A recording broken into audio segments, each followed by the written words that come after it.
Well, good afternoon, everyone. My name is Greg Clay. I'm the host of Purpose Driven Pivot, and I have a very phenomenal guest with me today, Bianca Forde, who is joining us as one of Bianca, we're so proud of you and what you've been able to do, and I'm so honored to have you on our platform of Purpose Driven Pivot. And, folks, y'all will learn how awesome Bianca is from her story. We'll talk not just about the beginnings and her origin story, but we'll talk about how she's made some awesome and courageous pivots in her career, in her personal life, and things just going forward. I know that you will get a lot of great information. I want to thank y'all for tuning in. As you know, this has been a year-long series that started on Juneteenth of last year.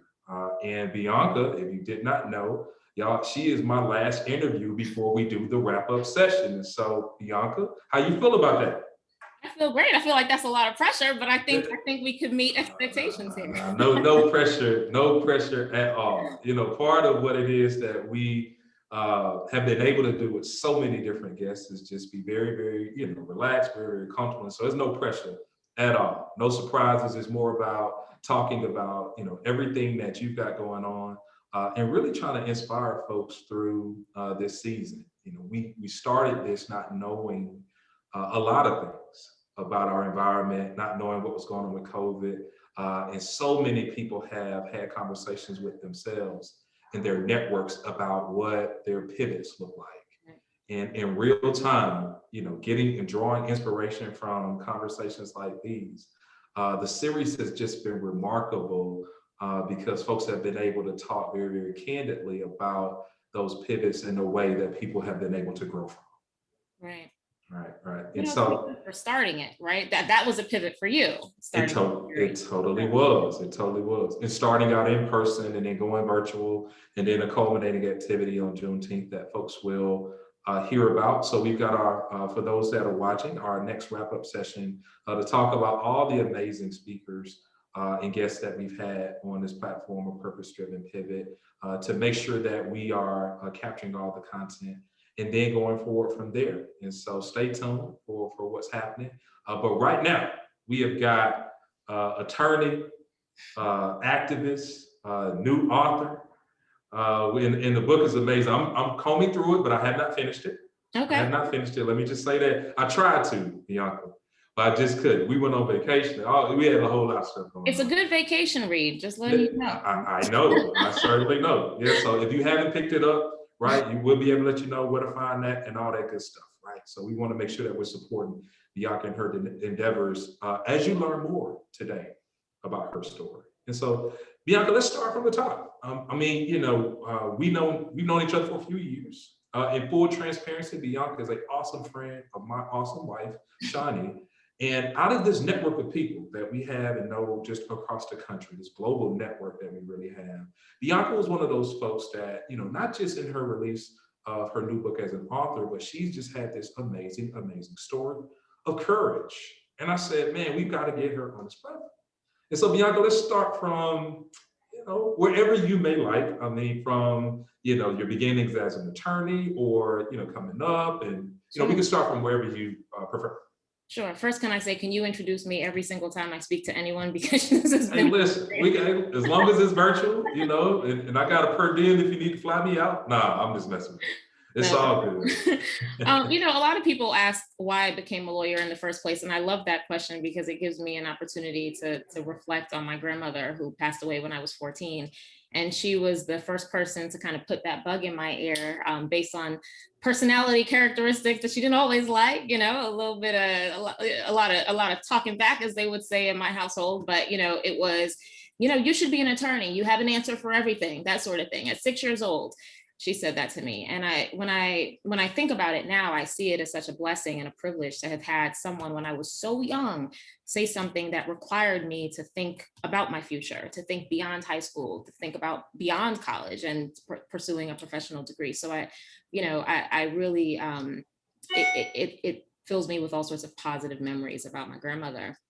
But from after age 6, fast forward about 18 years or so, I went to law school and I started practicing in New York at a large firm. We call it Big Law.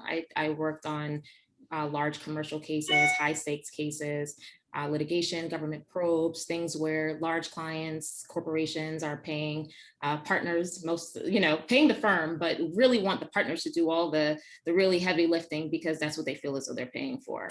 So I got to a point where I love the work. I learned so much. I really developed in that space. I developed skill sets that you might only be able to develop in that space as an attorney. So I'm grateful for the experience.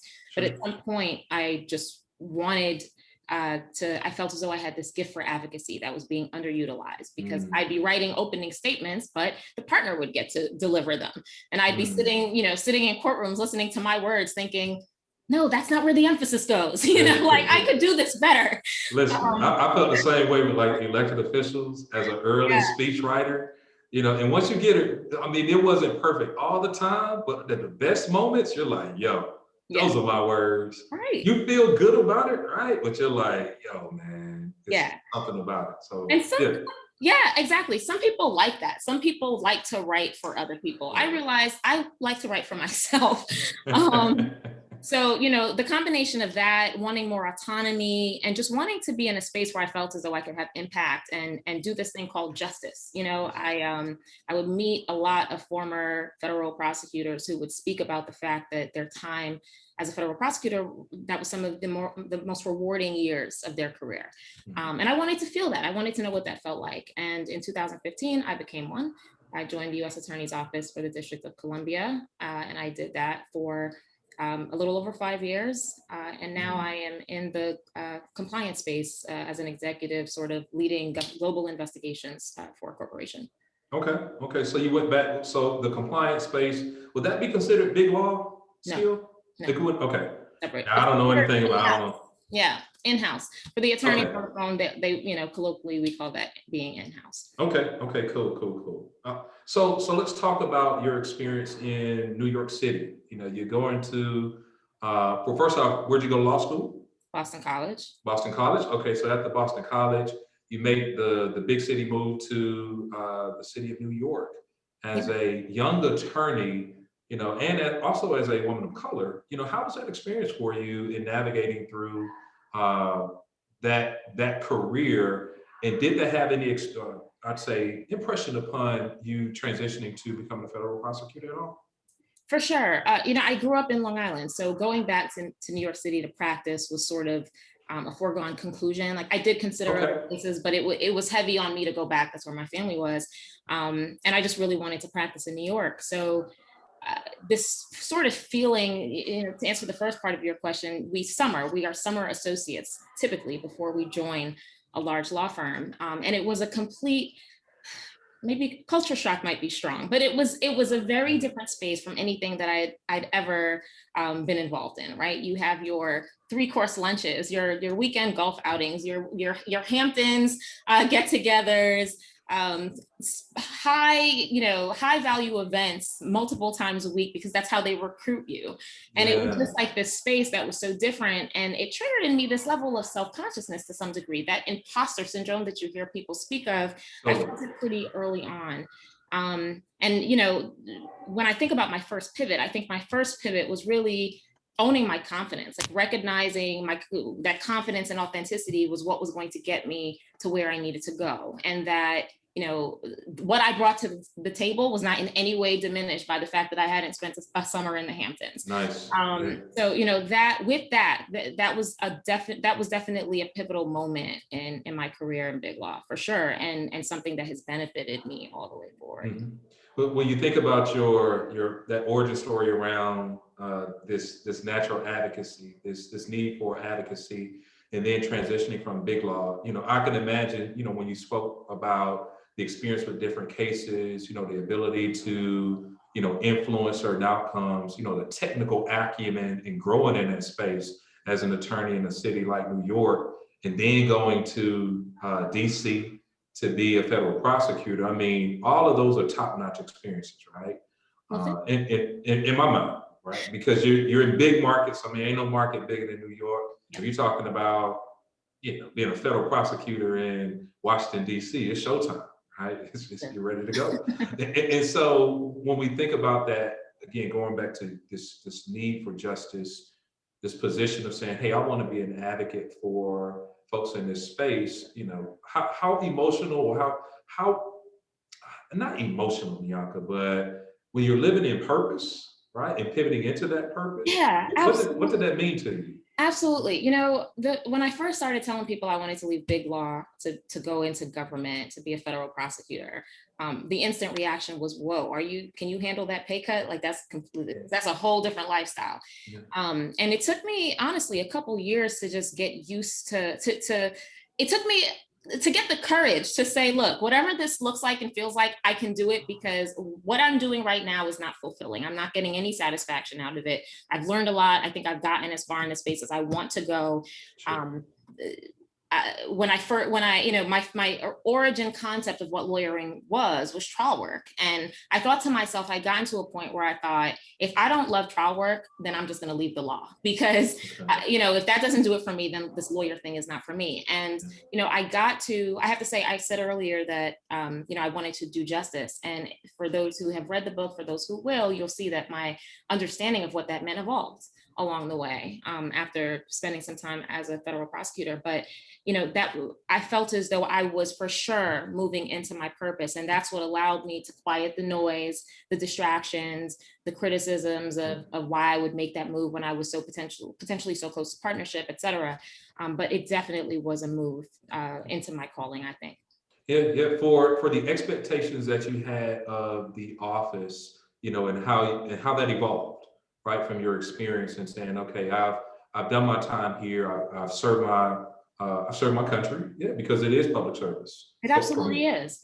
it absolutely is. For those folks that may be considering, maybe they've got their own firm or in big law spaces right now. I know of attorneys, but even for people that are interested in going into this high level of service, what would you say to them in entering that environment? What do they need to, stick to in addition to that purpose that drove them there? Such a great question.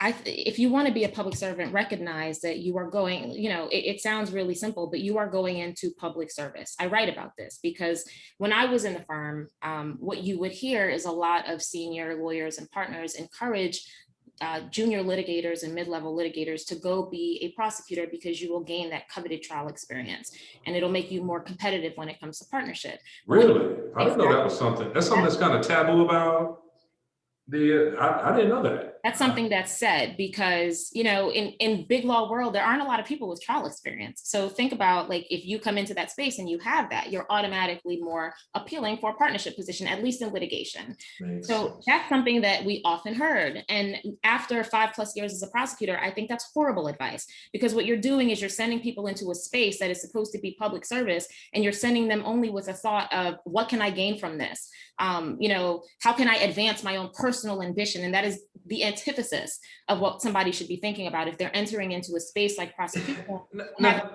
Sorry. Now, Bianca, because I don't know, I don't live in that world. Now, in the public service world, I've been a practitioner for sure, for local government, and when we talk about governance, totally. But the type of cases that y'all are dealing with, I can imagine, and this is just an assumption, that the people that really don't want to be there will be kind of smoked out, right? No? Like they're able to survive and kind of coast, and you'd be surprised. It's not about coasting or not coasting. What it's about is the approach to the job. And there are people who, in every space you occupy, there are people whose personal ambition is more important to them than anything else. Sure. Perhaps it's about the types of cases that they take. They take the cases that they know they can't lose, because because taking an L is not consistent with their personal advancement. Right. Or they approach the job in a way that inevitably leads them to sort of exacerbate systemic inequity, because they're not thinking about the job in terms of the fact that, as a servant of the law, the prosecutor is there to take into consideration the whole picture. When I entered prosecution, my thought was, oh, this is justice. I'm keeping the community safe.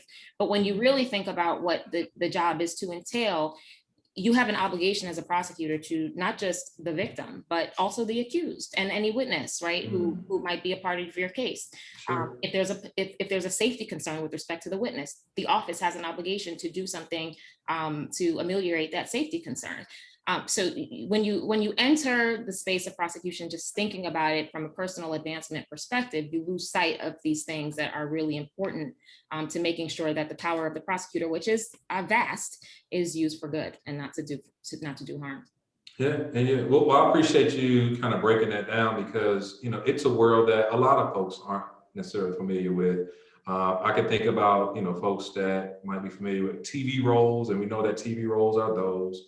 But to hear it, from someone like yourself that was truly doing it to serve the country, and thank you for your service. I know other former federal prosecutors that have also been in that space. But this is my first time really being able to kind of dive deep in a conversation about that experience. But it's really, really enlightening, very enlightening. And so after you become a federal prosecutor, living in purpose, right? You say, look, I want to do more for what it is that, my calling is. Tell us a little bit about, that transition from becoming a federal prosecutor, the journey to being an author, and what that message and tone looks like. Yeah, that's a lot to unpack. Sure. Well, we can talk about as much as you prefer. Yeah. And so, I just want to make sure that you're able to talk about those pivots in a way that folks can really, really not just learn more about you, but also navigate through their own kind of challenges too. Yeah, absolutely. So, I'm a prosecutor after about, I don't know what the exact time frame was, but there was a point where I realized, well, we have a lot of power. We have a lot of insights here. And if we use them the right way, we could start really impacting change. And at that time, I got really involved with the National Black Prosecutors Association. And I was able to have a lot of conversations that were considered taboo, and lead a lot of conversations that were not being had at the time. And fast forward a couple, I'd say maybe almost a year into that, I got arrested.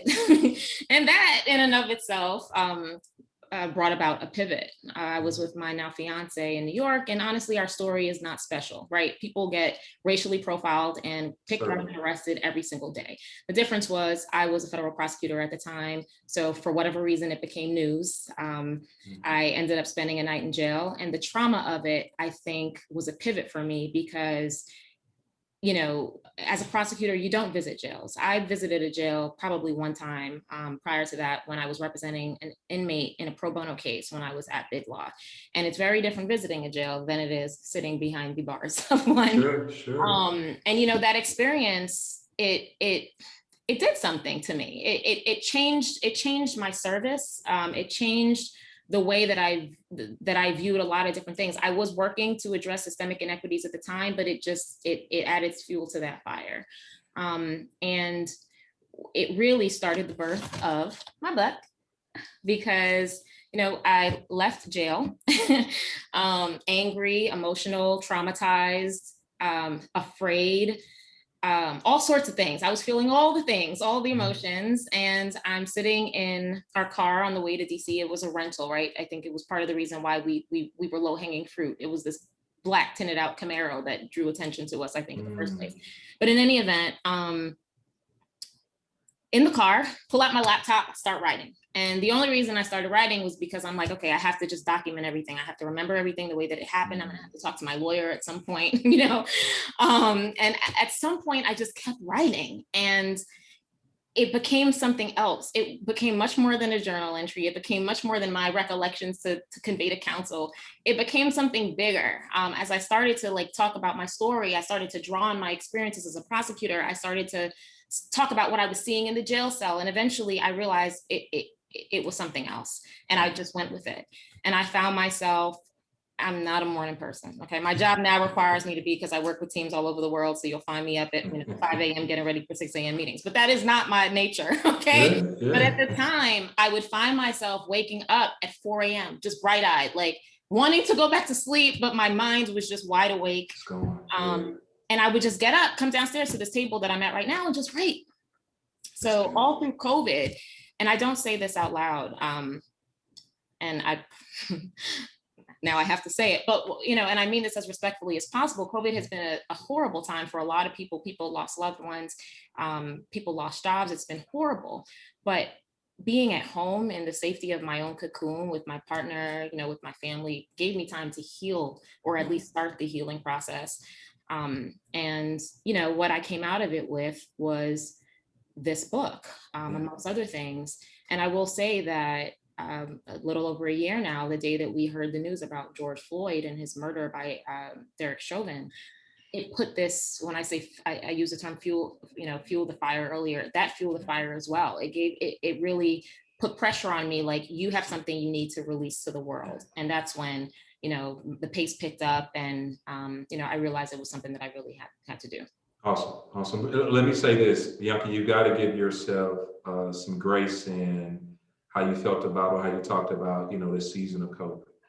There has been just so many things that have happened in this space, and for all things divine, for that experience to transform into even more of your story, your narrative, and your purpose and your fight being provided to in this vulnerable space, not just talking about it, but provided to the world on pages in your own story. I mean, it's the beginning of something I think that'll be really, really remarkable. Something that I know is going to be really remarkable. So I want to remind you of that, because I know you know that and you live in that.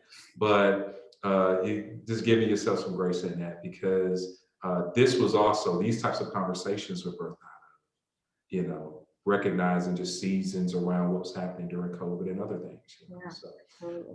but as it relates to your story and your narrative, the courage that it takes to begin to write, knowing professionally, right, being a writer, having the technical acumen to prove points and prove positions.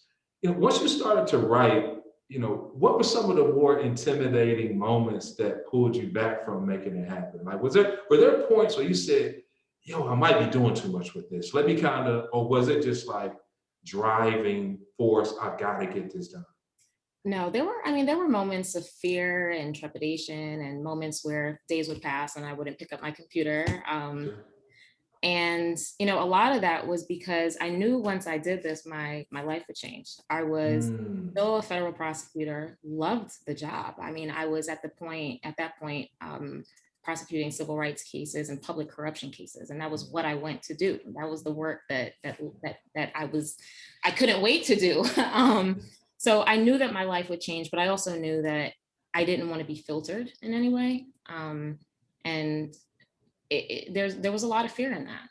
There was a lot of fear in that. So how did I push past it? I really do think a big part of it was the social unrest that happened last year. And it just really just motivated me and confirmed to me that there was a message that was I divinely put inside of me that I needed to release. And it was my obligation to release it. And when I would think about how I would feel, how would my 80-year-old self feel if I didn't do that?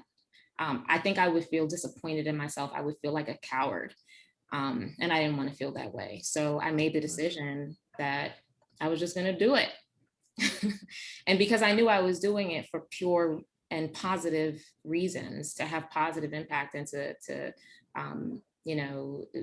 make positive change, I led with that, and I just let that be my motivation. And I had people who I turned to for opinions. I had a couple of good friends, a current prosecutor who read it for me, and I was like, do I have something here? I mean, like, is it worth making this like huge disruption to what I'm doing in my life? Like, am I just biased because I wrote it? And she said to me, like, you have to do this. Like, this is you like, no question.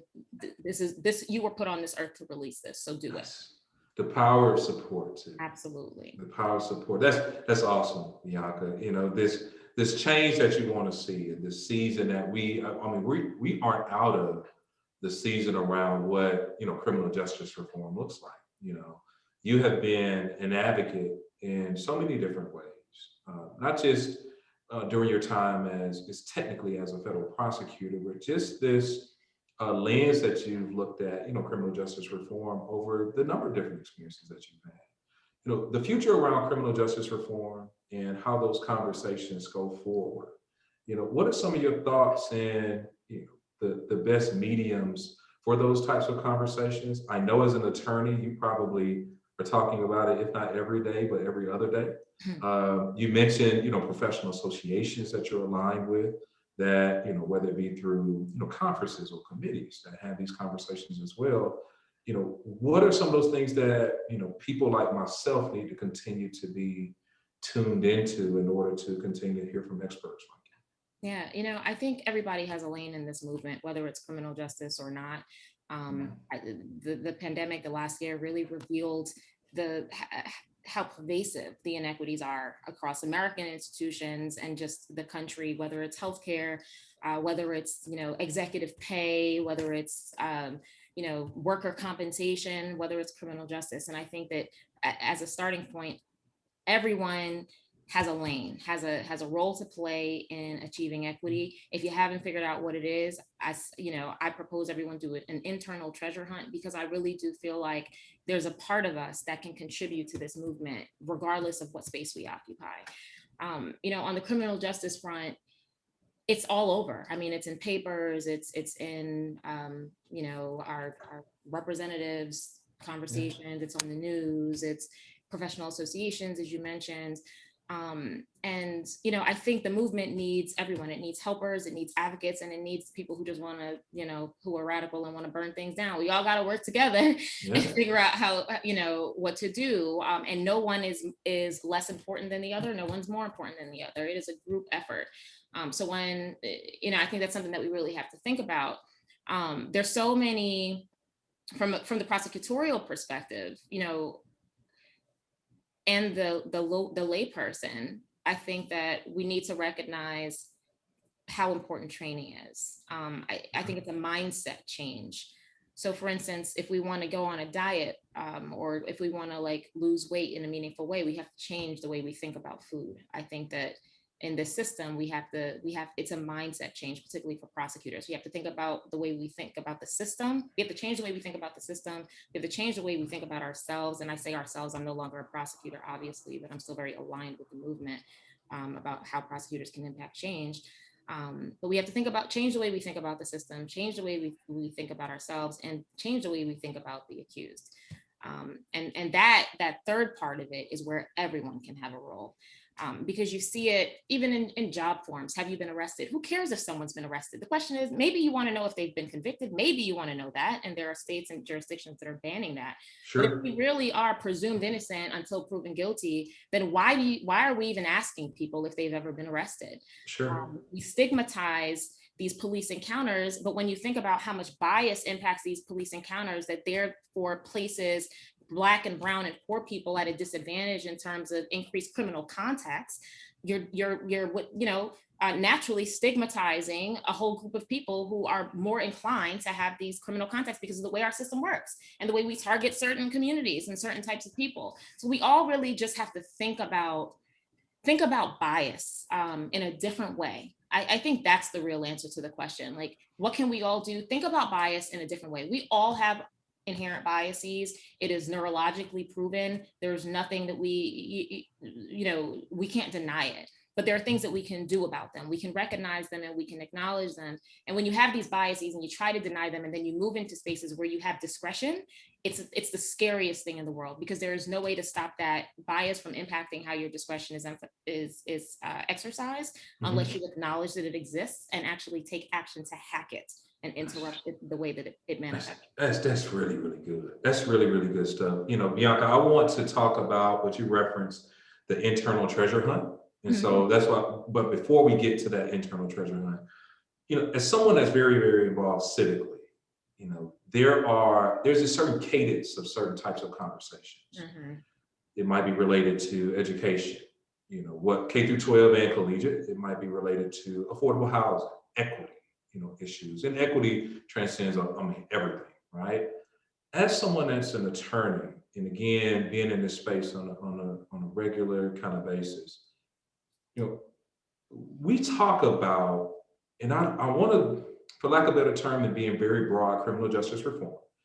We talk about it in my space often, but we don't talk about it in the way that you do. And so what comes to mind is kind of traction in the conversation. a lot of media messages, a lot of the energy, things that don't necessarily get the types of airtime or conversations that are needed and necessary. In your lane as an attorney, do you think the conversation is still getting a lot of traction? You know, for bringing people like myself to the table? Because I can imagine you talking about it all the time. Yeah, I don't know the answer to that. I think we can always do better. I think there is a Okay. way for law-focused organizations to pull other people in. Yeah. Like private attorneys who don't necessarily focus on the criminal justice space at large law firms recently started an organization that's focused on addressing racial equity in criminal justice. And I thought that was a really impactful thing to do because they have the money, right? They can put the money behind some of the processes Right. that we need to improve so that we can actually increase equity. Corporations have the ability to put money behind these movements and these processes that we need to change. And they have the power. I mean, we see what corporations, for whatever reason they chose to do it, right? That's questionable, but we see what corporations did in Georgia with respect to voting. Yeah, it Corporations have certainly did. I Hmm. think, It certainly did. right. So I think we just have to really think meaningfully about, the impact that we want to have in whatever space that we occupy, whether we're corporate, whether we're an NGO, whether we're a nonprofit, whatever the case is. And when we think about that, we can work backwards. When we make that decision about the type of impact we want to have, we can work backwards and how to actually achieve it. Good, good. Thank you for your candor on that. I think that it can sometimes be, the answer that we give in front of a camera can be different than the answer that we give when just having a natural conversation. So I appreciate your candor on that. Absolutely. Let's get to this. It's not authentic. Say one more time. I'm sorry. I'm nothing else if not authentic. That's good. That's good. Keep that. So let's talk about this internal treasure hunt. First time I've ever heard it framed in that way. From a development standpoint, I don't know if you kind of pull that from somewhere, but that internal treasure hunt talks about the good, I imagine. I wanted to kind of expound upon that because I was super intrigued when you said it, and maybe other listeners will be as well. So it was actually a term I heard in a sermon. And I wish I could tell you who. It was a woman speaking at Reed Temple.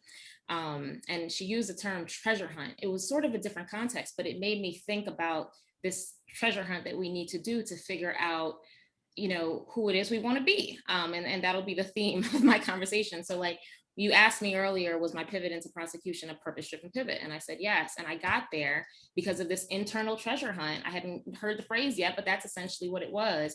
It was me being really tuned in. Step back. It was me first recognizing I wasn't happy and fulfilled and doing what I knew I was not fulfilling my purpose when I was in big law. I just wasn't.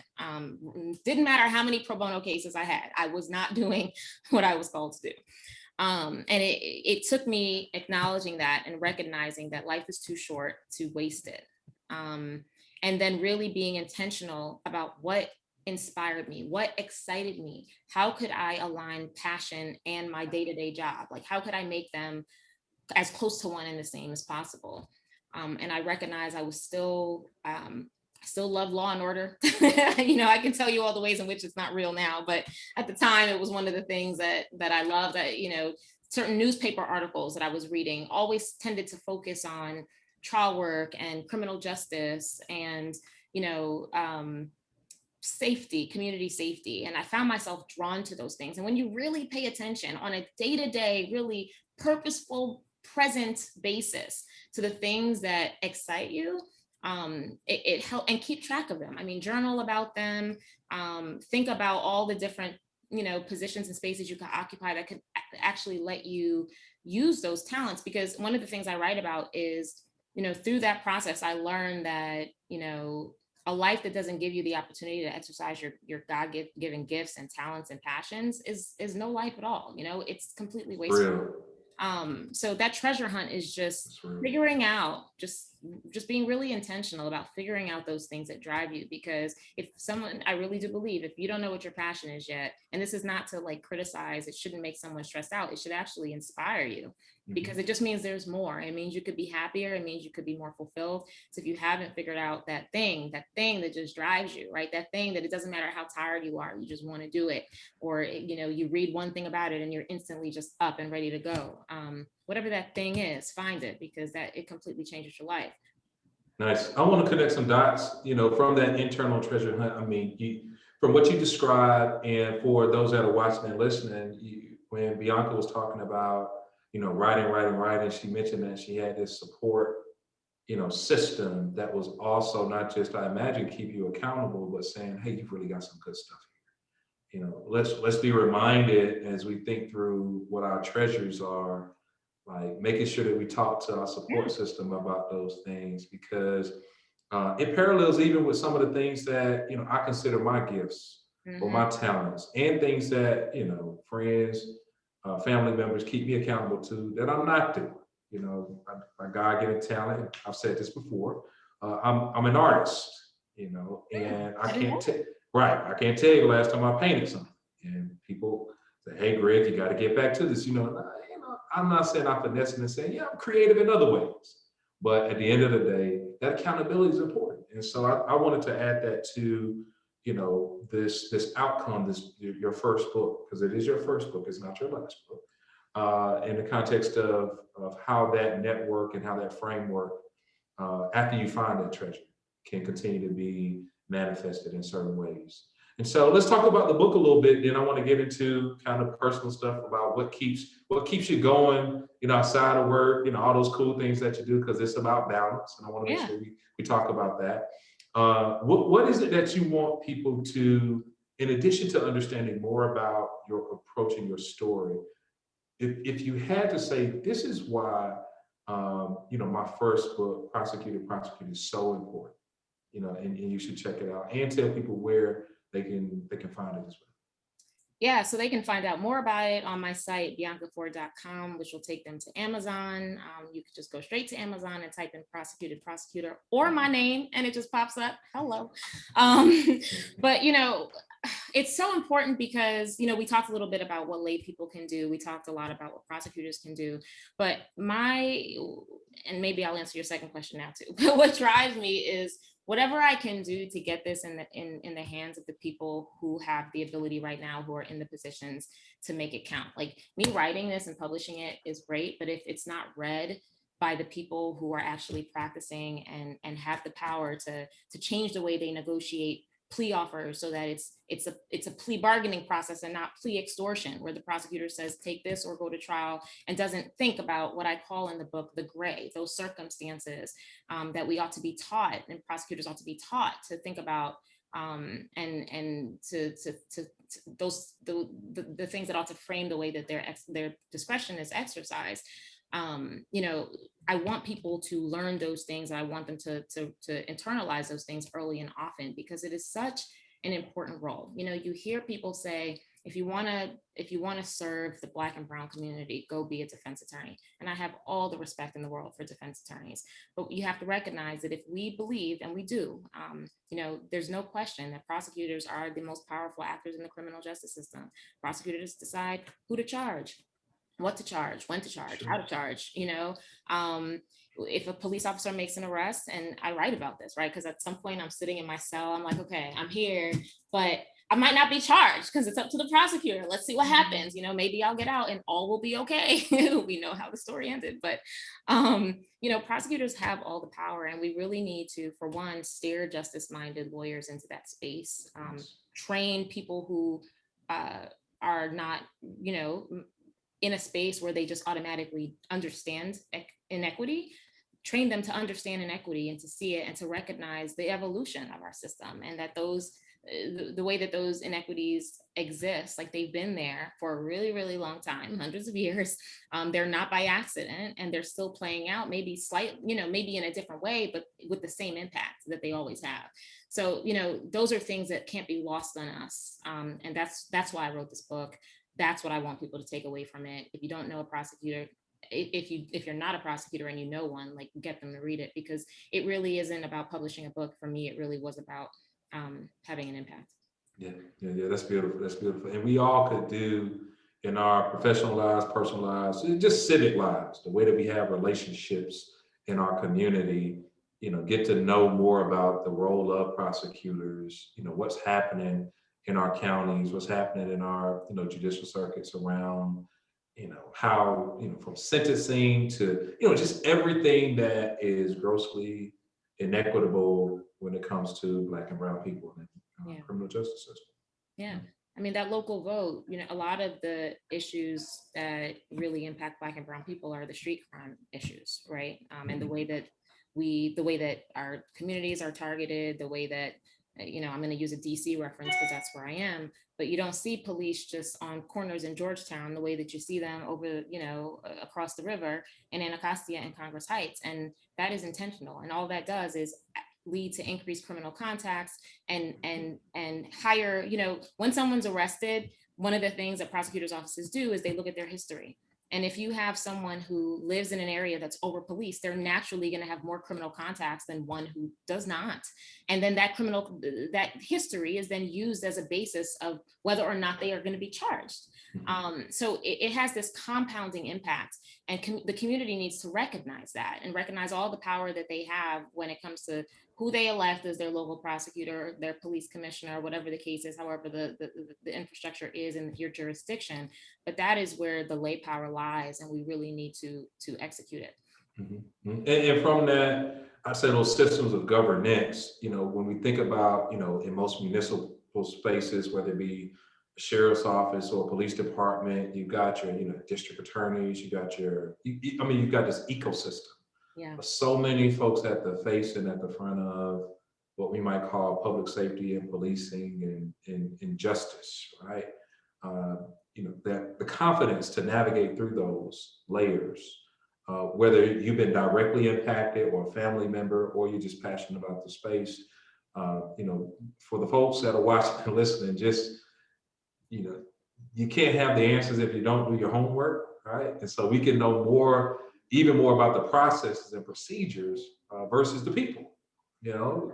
It's so many different opportunities to lean in, based on what Bianca is kind of, schooling us on. And we just want to make sure our viewers are reminded of that. So that's been beautiful. Awesome conversation. So I wanted to spare some time, because we've got about 14 minutes left, to talk a little bit about what Bianca does to keep all of this together, right? To prevent from getting too stressed out. You know what I mean? Right. Balance is important. And I meant that facetiously, right? So it's not a matter of, hey, because you've got this dynamic career, you're stressed out all the time. I just know that balance is important to that, and it's important to listeners. What are some of the things, in addition to traveling, that you do to kind of get away from things? Man, you just took my big one. Right. Make it easy for me. On a day-to-day basis, I think boundaries are important. I'm, an ambitious person. I value my career. I value the work that I'm doing right now, but I'm no good to anybody if my boundaries are not enforced and I'm constantly tired or whatever the case is. So I believe in setting boundaries, whatever that looks like. Everybody's boundaries are different. I know what mine are, and I set them and I stick to them. I realized that a lot of what made this last year hard was not being able to soak up the love and the joy that I get from my friends and my family. So I realize now that I'll just randomly call a family member or FaceTime a family member, because I miss that. Like that gives me joy, right? It's one of the things that keeps me balanced.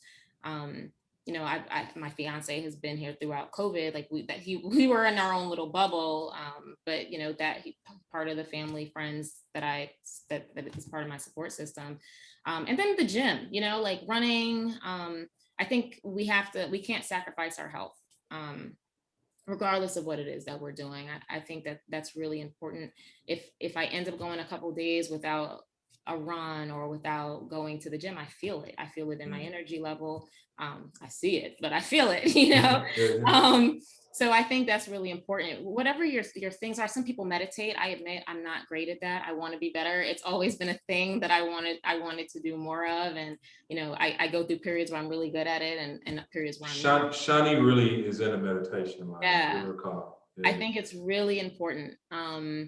And I try to do it in small chunks of time, but you know, I could be a lot better at it. But whatever your things are, we all have different needs, and there are different ways that we all could that help us feel, you know, renewed. The key is what helps you feel renewed at the end of the day, at the end of the week, for the next morning, whatever the case is. We shouldn't be living our lives for vacation. We shouldn't be living our lives for the weekend. We should have self-care should be a part of our daily journey.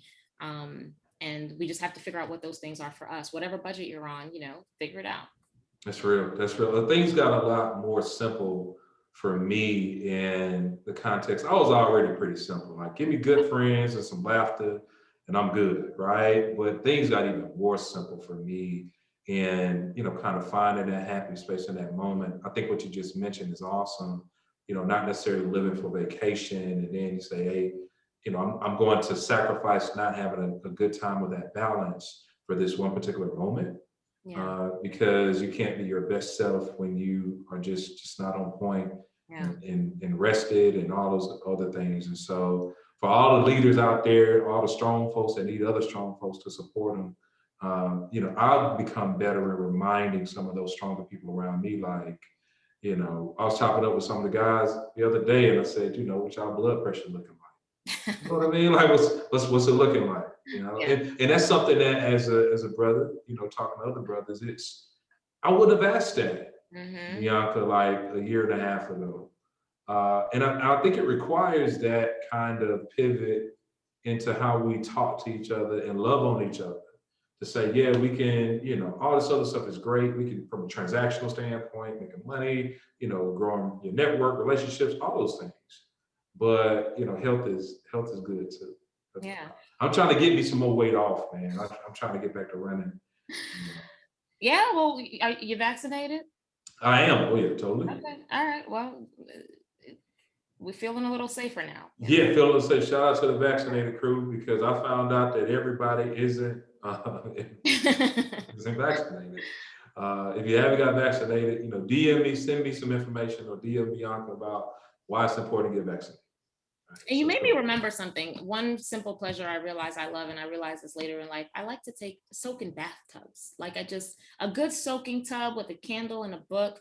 Like, that is one of those things that if I'm feeling, and a glass of wine, that is one of those things that if I'm feeling, you know, if I've had a stressful day, that usually is like my go-to, a small luxury that I can implement in my house whenever I want. I don't think I've ever soaked in the bathtub, like for relaxation. That's cool. That's very cool. I gotta find me one that I can kind of make my way in. Right.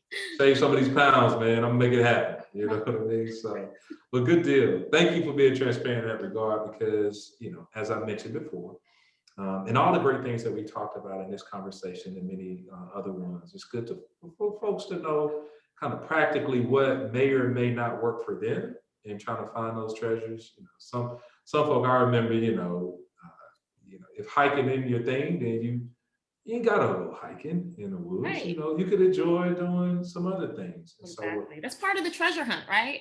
That's all part of the treasure hunt. Awesome. So Bianca, you know, when we think about what's next, we think about all these awesome things that you have going on, this amazing career that you've led, you know, this origin story around, you know, taking, you know, what your family said, hey, she's super talkative, right? And then turn into a career, and now being a strong advocate, right? Making the family proud. You know, what is on the horizon for, you know, the next 3, 6, 9 months for Bianca? And shout out to the fam. I see my mom on the call, my aunt, my uncle, my fiance. And congratulations too. Shout out to, I can't wait to meet, bro. Can't wait to meet you. It's coming. We get on the pool table or something, you know. Sure. Without question. You know, I'm just taking it, like I mentioned before, right now, what drives me is figuring out all the avenues I have to get this training that I've written about in front of the right people to really have this book make the impact that it wants, that it should, and that I believe that it's powerful enough to do. And other than that, I think using the platforms afforded to me to do good. I think when we have a platform, it's our obligation to use it in a positive way. And whether that is in my corporate space right now, whether it is in the criminal justice space, whether it is in a project that I have going on the side that's not public yet, whatever it is, just working on using the platforms, the opportunity, the skill set, my education to do as much good as I can. Awesome, awesome. But Bianca, I want to continue to say this, that we are extremely proud of you. And the courage that you've shown through not just, the last 18 months, but just the courage that you've shown throughout your career, so that folks that know and love you can continue to not just support you, but for you to be this inspiration to so many, and, becoming an author, of course, being an attorney, a successful attorney, like those are things that, folks are aspiring to be right now in their own, professional space. And so, for those that are watching, be sure to continue to stay connected to Bianca Forde. She's continue to, again, make us very, very proud. And Bianca, where can they, again, find all the information to stay connected to you throughout your journey? Sure. Instagram, prosecutor, my website at biancaforde.com. That's Ford with an E. Awesome. Awesome. Any last words before we wrap up? Not just this interview, but the Purpose Driven Pivot series with our last interview. Yeah, such a great series. I'm proud of you, Greg, for having the presence of mind to put this together and to run with it over this very difficult period of time. You didn't let it go during COVID. You kept it up, and you've really, I'm sure, touched a lot of people with it. I've been really proud of the parts of it that I've seen. And I would just say, the title of this program says it all. Purpose Driven Pivot. Everything that we do, every step that we take, should be bringing us closer and closer to that thing, that purpose, that thing that excites us, that motivates us. And if we stop at every juncture and we really ask ourselves, what is our why? What are we doing? I think that's a really important question that we should ask anytime there's like an opportunity to make a major change. Like, what is our why? And if we're in tune with what that is, then you can't go wrong. It doesn't matter what the background noise is. It doesn't matter what the criticism is. It doesn't matter, the questions you receive from people who don't understand. Everybody's not going to get it. And they don't have to, right? Everybody can't go. Everybody's not going to get it. And you have to be okay with that. So, I just encourage people to, follow that inspiration. That intuition is there for a reason, and just keep pivoting with purpose. Awesome. Hey, spoken like a true champion. Again, thank y'all so much for joining us. This has been Purpose Driven Pivot with attorney, activist, author Bianca Forde. Be sure to stay connected to her. A lot of good things coming up beyond this series, so stay tuned for some special announcements in that regard. And we want to thank y'all so much for not just joining us today, but throughout this series. And so it has been a beautiful, beautiful journey. And we appreciate y'all spending just a little bit of your time, your day, with us.